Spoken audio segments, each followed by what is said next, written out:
Então, como nosso irmão falou, o tema que a gente trouxe para falar na noite de hoje é uma das parábolas de Jesus, a parábola dos talentos. A primeira questão que vem quando a gente começa a pensar ou a querer estudar uma parábola de Jesus é a questão do tempo. Porque se a gente for analisar, a parábola que Jesus contou foi há mais ou menos 2000 anos atrás. Então, será que algo contado há 2000 anos atrás tem efeito agora? Com a tecnologia avançada, com a ciência do jeito que está avançada, o que Jesus falou para a época tem alguma utilidade hoje em dia? E aí, se a gente for entender o sentido delas, aprofundar totalmente no conhecimento que Jesus queria passar, como o Espiritismo traz, principalmente sobre essa parábola e tantas outras no Evangelho e outras obras, a gente vai ver que o ensinamento de Jesus, ele vai além do contexto da época. É claro que Jesus, para explicar para aquelas pessoas, para os seus discípulos, para quem estava ao seu redor na época, ele utilizava os pontos, as pessoas, os locais do contexto que ele tinha em mãos. Então, ele explicava usando as ferramentas que ele tinha e que aquelas pessoas poderiam entender o que ele queria passar. Mas se a gente for buscar a essência da palavra de cada parábola de Jesus, a gente vai ver que ela transcende qualquer tempo. Ela serve para a época onde Jesus esteve, para agora e vai durar ainda pela eternidade, porque a sua essência tem conhecimento. Tanto é que a gente pode pegar um exemplo disso, que toda vez que a gente for ler uma parábola, ou não só ler, mas estudar ela a fundo, a gente vai conhecer um pouquinho mais, a gente vai achar mais um detalhe, vai achar mais uma coisa que vai nos surpreender. Então ela serve sim, mesmo sendo contada há 2000 anos, por ter uma essência, por ter um conteúdo forte, serve até os dias de hoje. Então a parábola do talento, a gente antes de iniciar falando sobre os pontos que ela toca, a gente vai falar ela de forma resumida.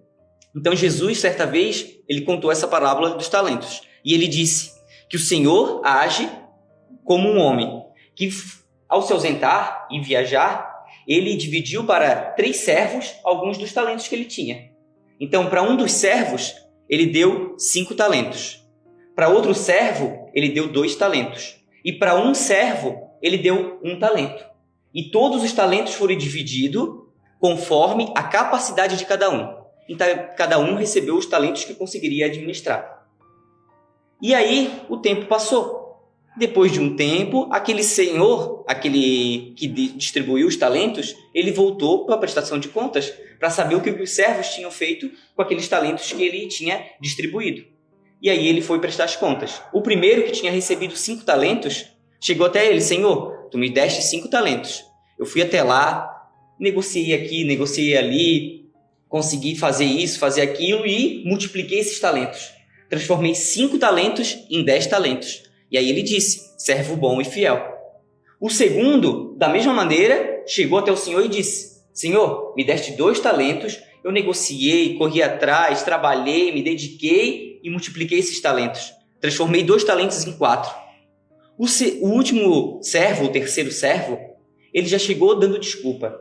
Ele já disse: Senhor, como eu sei que é rude, como eu sei que ceifas nos lugares, como eu sei que és rude e és cruel, o que eu fiz? Eu escondi esse meu talento dentro da terra para que eu não viesse a perder. E aqui eu não perdi, não fiz nada com esse talento, está aqui o seu talento, também não perdi, nem ganhei. E aí o Senhor disse a ele: servo preguiçoso e infiel. Então ele fala mais algumas palavras, mas a gente vai só de forma resumida, porque é isso que vai importar no tema de hoje.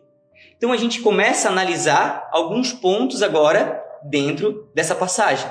E a gente vai ver que tem diversas palavrinhas, diversas frases que Jesus contou aqui que servem de ensinamento para todos nós. A primeira dela já é logo no início da frase, da parábola.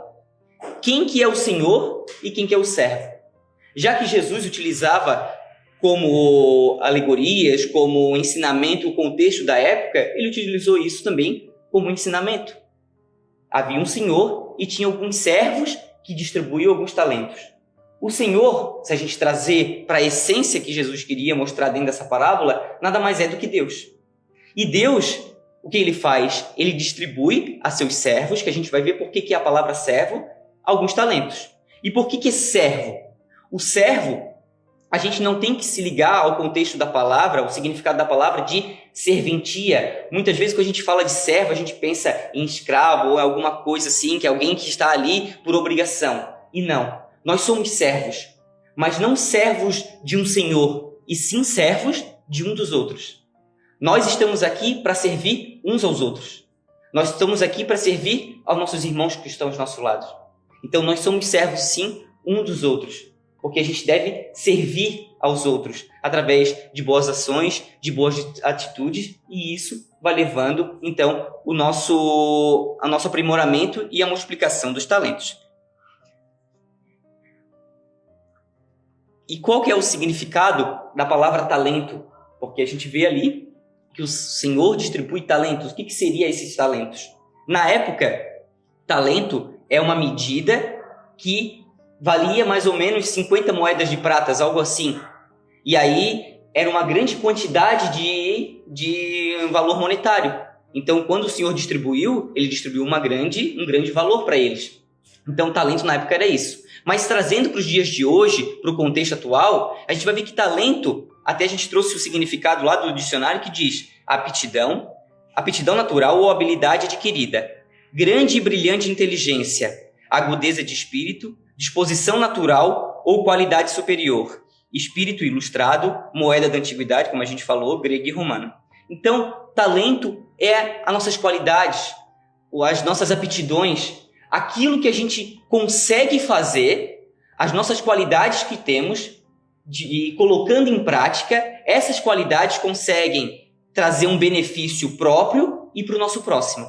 E assim, eles se multiplicam. Porque quando a gente utiliza os nossos talentos, as nossas qualidades, as nossas virtudes, para benefício próprio e para benefício do outro que está ao nosso lado, a gente está multiplicando talentos. Sejam eles morais, espirituais, através de boas ações, que isso também pode ser um talento, como também materiais, como bens materiais, dinheiro, roupa, qualquer outra coisa material que seja. Até mesmo também conhecimentos.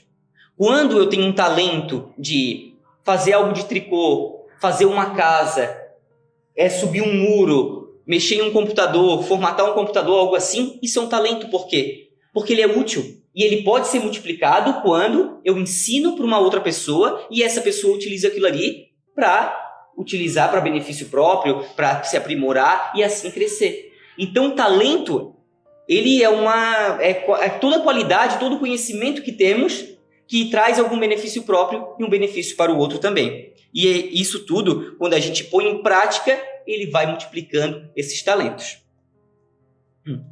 Um outro ponto que chama atenção nessa passagem é a divisão dos talentos. Mas Jesus explica logo lá no início já. Porque se a gente for questionar assim, Jesus conta que o Senhor dividiu os talentos, dando 5 para um, 2 para o outro e 1 para o terceiro servo. Será que não foi injusto essa divisão? Não teriam que todos receber da mesma maneira? Mas na mesma passagem, Jesus diz que cada um recebeu conforme a sua capacidade. Trazendo para o contexto atual, a gente vai perceber que cada um de nós recebe os nossos talentos, sejam eles materiais, ou morais, ou conhecimentos que adquirimos, aptidões que adquirimos, como que para que a gente consiga conforme a nossa necessidade. O que isso quer dizer? Quando a gente está lá na erraticidade, no plano espiritual, a gente tem todo um planejamento para a gente reencarnar e tentar aprender alguma coisa.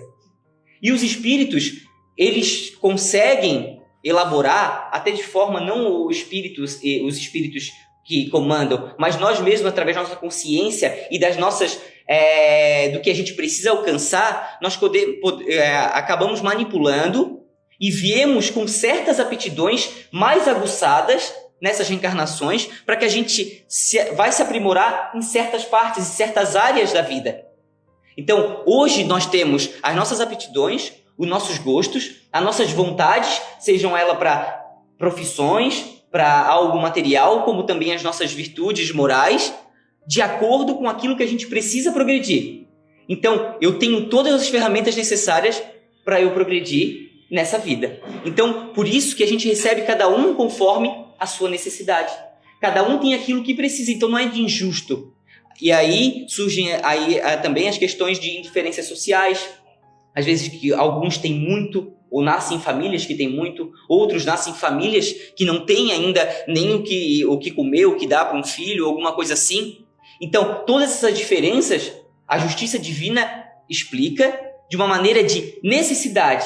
Cada um está no papel, cada um está passando pelas provas ou expiações que precisa passar para se aprimorar e para melhorar cada vez mais. Mas é claro que cabe a todos nós, como falamos até anteriormente, servir a uns outros, e aqueles que têm menos, aqueles que têm menos talentos, menos aptidões, os outros que têm mais, servirem e ajudar esses outros. Então todos têm os talentos necessários para o seu progresso. Cada um recebeu conforme a sua necessidade aqui.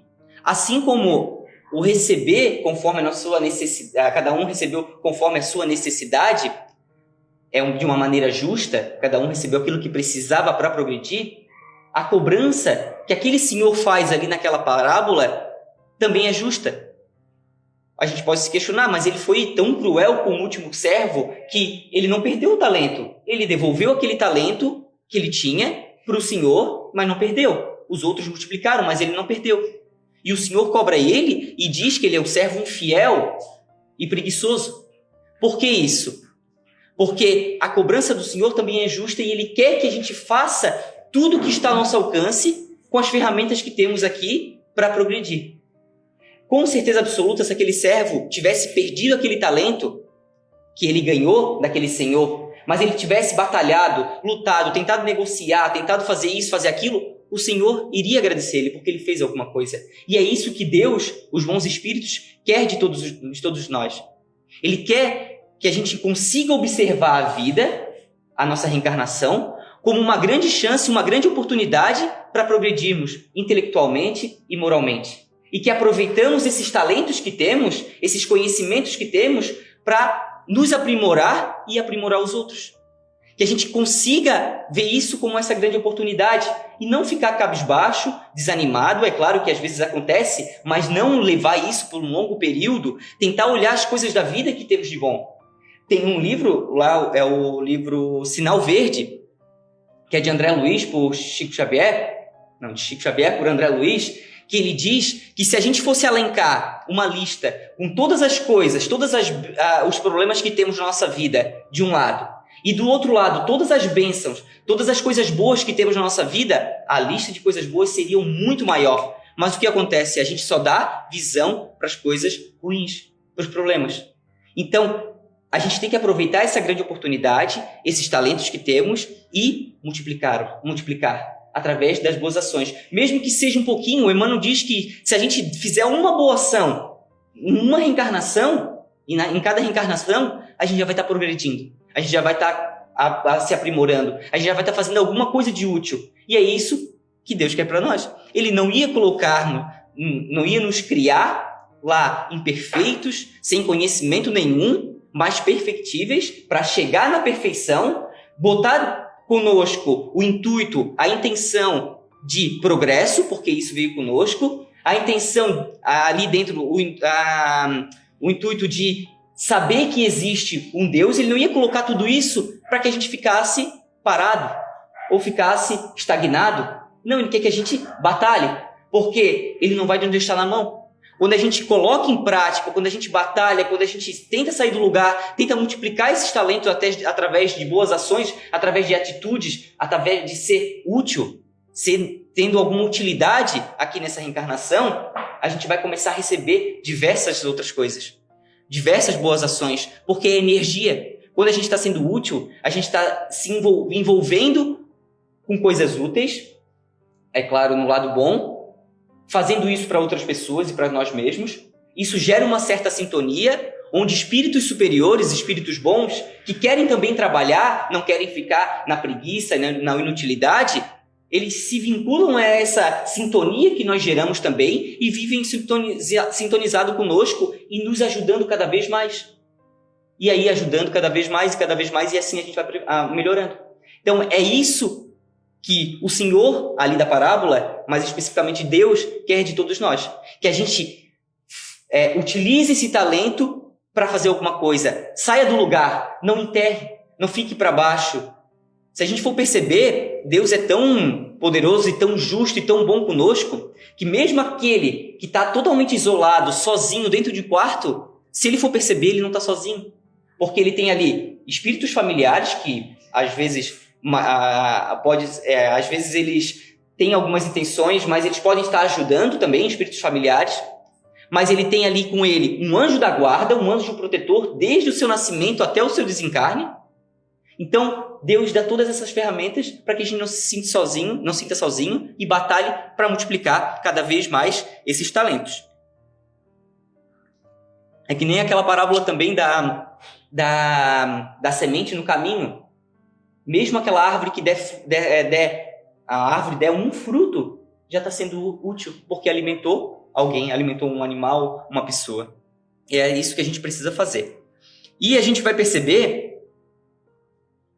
que a maior dificuldade que faz com que a gente não consiga multiplicar esses talentos e buscar tudo isso que a gente precisa para progredir, para se auto-melhorar e melhorar as outras pessoas que estão ao nosso redor, através de passando conhecimento, passando informação, é a própria coisa que aquele outro servo também teve. O que aquele servo falou? Ele ficou com medo do Senhor. E isso que faz com que a gente fique também acuado e fique desanimado, o medo. Não só o medo pela situação que a gente vai estar passando, mas sim, são diversos medos que nos paralisam.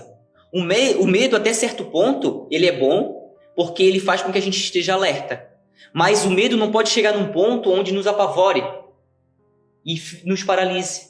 Então a gente não precisa ter medo de viver, ter medo de errar, ter medo de fazer alguma coisa. A gente tem que ter coragem para lutar, coragem para seguir em frente, coragem para passar pelas dificuldades, mesmo qualquer elas que sejam.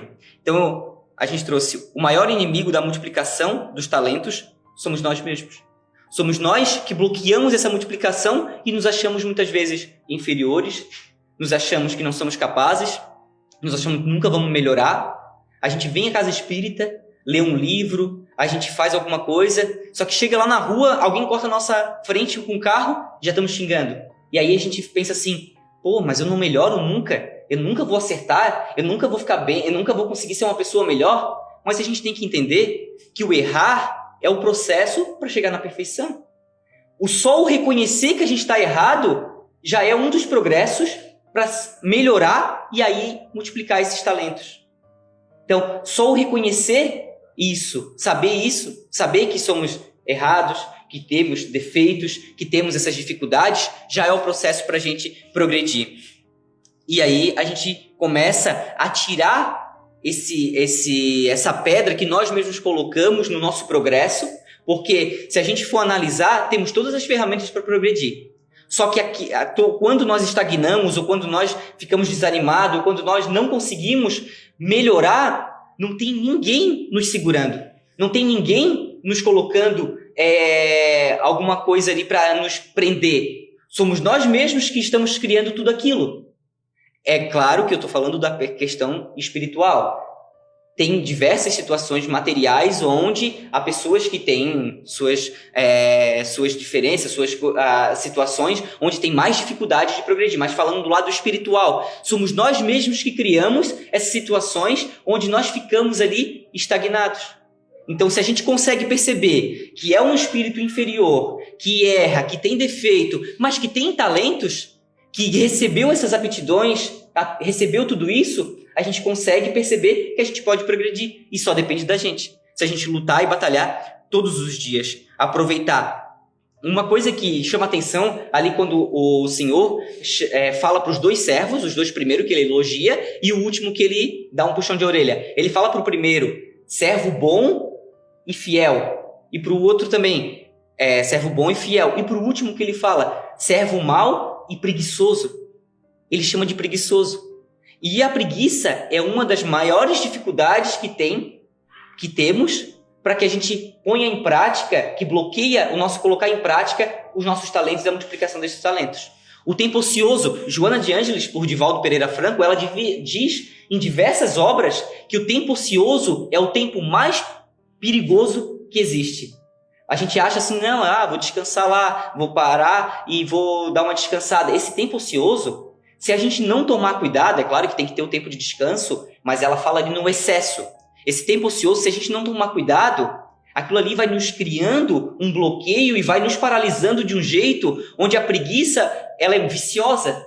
Porque a gente começa, até a gente perceber, mais a gente dorme, mais sono dá. Quanto mais a gente fica na cama, mais vontade dá de ficar na cama. Por quê? Porque aquilo ali ela vai se autoalimentando. Então, esse tempo ocioso, ele é bem perigoso. Então, a gente deve utilizar cada tempo, cada momento da nossa reencarnação para trabalhar, para servir, como é falado lá no começo da parábola. Servir uns aos outros. Qualquer trabalho que seja, a gente vai estar sendo útil. Seja ele um trabalho material ou um trabalho espiritual, ler um livro, ler uma página de um livro, fazer uma oração, meditar, tudo isso a gente pode fazer.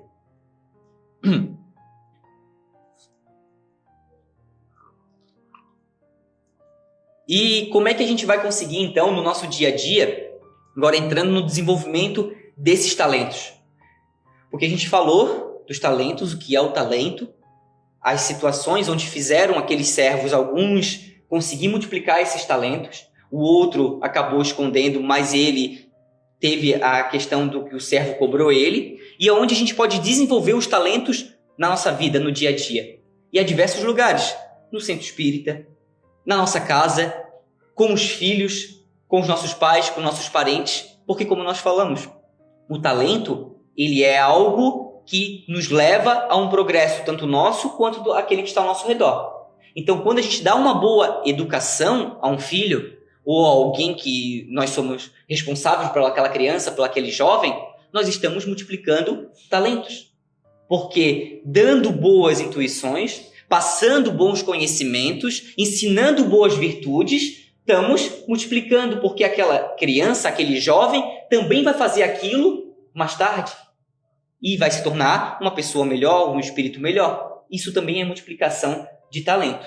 Na prática, a gente pode também fazer multiplicação de talentos no nosso trabalho, quando a gente tem um bom atendimento aos nossos clientes, quando a gente faz um bom serviço para a nossa empresa, quando a gente faz algo de útil para o nosso bairro. Às vezes tem lá uma rua e a gente fica reclamando, o prefeito não limpa ali, não tira aquele mato, a prefeitura não faz isso. Mas quando a gente vai lá e tira aquele matinho, deixa tudo limpo, aquilo ali também é uma multiplicação de talentos, porque a gente está fazendo algo de útil, ao invés de estar só reclamando. Então, isso também é desenvolver todos os nossos talentos. Então, o que Deus quer, o que os Espíritos querem que a gente faça é agir, ser útil, sair do lugar, tomar uma atitude, ser ativo, fazer algo disso. Só assim a gente vai conseguir progredir e melhorar.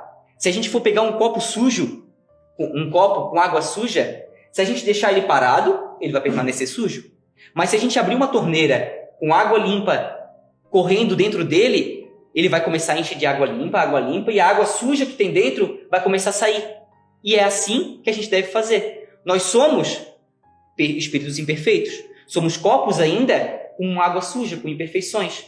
Mas aos pouquinhos, que tem que ser ativo, tem que ser uma água corrente, boas atitudes, boas ações, a água suja vai saindo e a água limpa vai entrando e a gente vai se tornando espíritos melhores, pessoas melhores no nosso dia a dia. Tem que ser contínuo, tem que ser ativo. Até a própria palavra, a gente trouxe aqui, a própria palavra, entrando primeiro dá o contexto. Se a gente for perceber, todas as atitudes, todos o que a gente quer, o maior desejo de todo mundo, se a gente for perguntar, o que vai ser? Ser feliz. Tudo que a gente busca, tudo que a gente faz, tudo que a gente quer fazer é para encontrar felicidade. Ninguém vai fazer algo para não encontrar felicidade. Todo mundo quer encontrar a felicidade. Todo mundo quer buscar isso. E a palavra felicidade, do latim, ela vem de fio, que significa também produzir. Então a gente só vai conseguir alcançar a felicidade produzindo, sendo útil, multiplicando os talentos. É impossível ser feliz sem produzir, sem fazer alguma coisa, sem ser útil para nós, para os nossos parentes, para os nossos próximos e para toda uma sociedade. A gente pode pegar isso de exemplo até no nosso dia a dia. Quantos de nós fez alguma coisa, um trabalho, seja na casa espírita, um trabalho aqui espiritual, através de uma prece, alguma coisa assim, ou então um trabalho material, no serviço, um trabalho bem feito, foi reconhecido por aquilo, não se sentiu bem, porque foi útil, porque produziu. Então, para chegar na felicidade, só produzindo e sendo útil. Não tem como ser feliz sem fazer alguma coisa, sem ir atrás, sem se mexer. Então, o que a doutrina chama, a própria doutrina, todo o conhecimento que ela traz, toda a informação que ela traz, ela está sempre ativa. Allan Kardec, lá na Revista Espírita, eu não lembro o ano dela, mas na Revista Espírita, Allan Kardec diz que se um dia a ciência viesse a comprovar algo ao contrário do que o Espiritismo coloca em suas obras, siga a ciência, porque a ciência progrediu. A própria doutrina ela é progressista, ela traz informações grandiosas, porque está sempre ativa, está sempre melhorando, está sempre progredindo. A própria história também é assim, primeira revelação, segunda revelação, terceira revelação, então tudo progride e assim também tem que ser conosco. A gente tem que ser útil, se mexer, avançar e nunca desanimar. Assim a gente vai progredir sempre. E indo pro final, uma informação lá no livro, que eu não lembro o nome do livro, mas é Irmão X, ele faz um estudo dessa mesma palavra, dessa mesma parábola, através de Xavier, o Irmão X, que era Humberto de Campos, depois se torna um Irmão X, ele traz ele estuda essa parábola dos talentos e ele traz algumas informações. E ele diz que o conhecimento espírita é um talento dado àquele que é o espírita. Também é um talento. E a gente pode multiplicar esse talento que nos foi dado. Nós temos aqui a oportunidade de conhecer a doutrina espírita, que muitas pessoas têm, mas outras pessoas também não têm essa oportunidade de conhecer, não tiveram alguém que convidou, não tiveram alguém que mostrou que tinha uma casa espírita, alguma coisa assim, mas nós temos essa oportunidade. Isso é um talento. E como é que a gente vai multiplicar o talento que é a doutrina espírita? Através de uma leitura, através de só falar, através de só ler, através de só escutar? Não. A doutrina espírita, ela vai ser multiplicada, sendo ela um talento, através da prática. A doutrina espírita, o verdadeiro espírita, ele é verdadeiro espírita na prática, no dia a dia, mais do que em qualquer outra coisa. Não adianta a gente ter informações, porque quando a gente lê um livro, quando a gente escuta alguma coisa, quando a gente só absorve informação, a gente só está fazendo isso, é só informação, nada mais é só teoria. Quando a gente pega toda essa informação, joga no dia a dia, na prática, no envolvimento com as pessoas, no envolvimento com os nossos defeitos, com os defeitos dos outros, isso se torna conhecimento. E é quando se torna conhecimento que realmente fica impresso na nossa alma, no nosso espírito. Que realmente a gente sente o efeito daquilo ali. E a gente só vai sentir o efeito da doutrina espírita colocando em prática os seus ensinamentos, os ensinamentos de Jesus. Se não colocar em prática, a gente vai ficar na teoria e vai ficar meio que patinando. Quando a gente coloca em prática a verdadeira caridade, a gente começa a pensar, tudo aquilo que estava escrito lá no Evangelho sobre caridade realmente é verdadeiro. Quando a gente começa a deixar de ser orgulhoso e ser mais humilde, a gente começa a perceber, tudo aquilo que estava escrito no Evangelho, nas obras, realmente tem sentido. Porque é na prática que a gente vai multiplicar o talento que é a doutrina espírita. Que aí as outras pessoas vão olhar e perceber, aquela pessoa ali, do nada ela estava vindo de um jeito, mudou totalmente, o que ela está fazendo? Aí ela vai perceber, ela é espírita. E aí isso multiplica, porque aquela outra pessoa também vai querer buscar, vai querer melhorar e assim vai. Então essa é a mensagem que a gente tinha para a noite de hoje, que a gente possa fazer isso que a gente falou no final, botar em prática, porque o escutar, o falar, o ler é absorver informação, mas o que realmente importa é na prática, lá que a gente vai sentir e lá que a gente vai realmente entender o sentido do que essa doutrina traz e nos ensina de verdade. Então eu agradeço a paciência de todos e a oportunidade. Boa noite.